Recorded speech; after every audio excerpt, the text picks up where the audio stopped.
1976 সালে একটি ফ্রেঞ্চ বিমান ফ্রান্স থেকে তেলাবিব যাচ্ছিল। মাঝপথে কিছু সন্ত্রাসীরা এটি অপহরণ করে এবং উগান্ডার এন্টেবি বিমানবন্দরে নিয়ে যায়। সন্ত্রাসীরা ওই বিমানের 106 জন ইসরায়েলি নাগরিককে জিম্মি করে এবং মুক্তিপণ দাবি করে। কিন্তু ইসরায়েলি বাহিনী মুক্তিপণ তো দেয় না, উল্টো মাত্র 76 মিনিটে সকল জিম্মিদের মুক্ত করে এবং সন্ত্রাসীদের ধরে ফেলে। 1972 সালের অলিম্পিকে ব্ল্যাক সেপ্টেম্বর নামের একটি সন্ত্রাসী সংগঠন 11 জন ইসরায়েলি খেলোয়াড়কে হত্যা করে। তারপর ইসরায়েলি বাহিনী ওই সন্ত্রাসী সংগঠনের প্রত্যেকটি সদস্যকে বিভিন্ন দেশে গিয়ে ধরে হত্যা করে। এছাড়াও 1981 সালে ইরাকের পারমাণবিক রিঅ্যাক্টর ধ্বংস, 2024 সালে ইরানের পারমাণবিক স্থাপনা ধ্বংস। এইসব ঘটনার পিছনে একটি সংস্থারই হাত রয়েছে, আর সেটি হল মোসাদ। আমাদের আজকের এপিসোডে টপিক হল Mossad, the fear of middle east.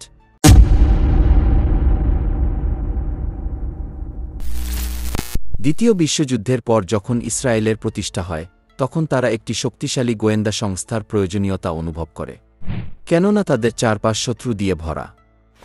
সেই প্রয়োজন মেটাতেই 1949 সালের 13 ডিসেম্বর মোসাদ গঠিত হয়। প্রথমে এর নাম ছিল সেন্ট্রাল ইনস্টিটিউট ফর কোঅর্ডিনেশন, কিন্তু 1951 সালে প্রধানমন্ত্রী ডেভিড বেনগুরিয়নের অধীনে এটি মোসাদ নামে পরিচিত হয়। সংস্থাটি প্রধানত ইসরায়েলের জাতীয় নিরাপত্তা নিশ্চিত করতে গোপন গোয়েন্দাগিরি এবং বিশ্বজুড়ে বিভিন্ন অপারেশন পরিচালনা করে। বর্তমান সময়ে মোসাদ সাইবার নিরাপত্তা, সন্ত্রাসবাদ দমন এবং ইরানসহ বিভিন্ন দেশের পরমাণু কার্যক্রম পর্যবেক্ষণে বিশেষ ভূমিকা রাখছে। তারা প্রযুক্তিগতভাবে অনেক উন্নত এবং গোয়েন্দা দুনিয়ার সবচেয়ে আধুনিক প্রযুক্তি ব্যবহার করে মিশন পরিচালনা করে। এছাড়া মোসাদ আরেকটি ব্যাপারে বিশেষ খ্যাতি অর্জন করেছে, আর সেটি হল হিউম্যান ইন্টেলিজেন্স।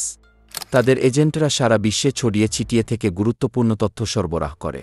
মোসাদের উল্লেখযোগ্য মিশনগুলো হল অপারেশন এন্টেবি, অপারেশন রাত অব গড, ইরাকের নিউক্লিয়ার রিঅ্যাক্টর ধ্বংস, অপারেশন ডায়মন্ড, অপারেশন অপেরা ইত্যাদি।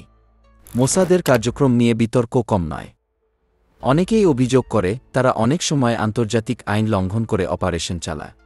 তবে ইসরায়েলের জনগণের কাছে মোসাদ একটি গর্বের নাম। মোসাদ কেবল একটি গোয়েন্দা সংস্থা নয়, বরং ইসরায়েলের অস্তিত্ব রক্ষার অন্যতম প্রধান স্তম্ভ। আশা করি আপনারা আমাদের আজকের ভিডিওটি এনজয় করেছেন। আমরা সবসময় চাই যাতে আপনাকে নতুন কিছু জানাতে পারি।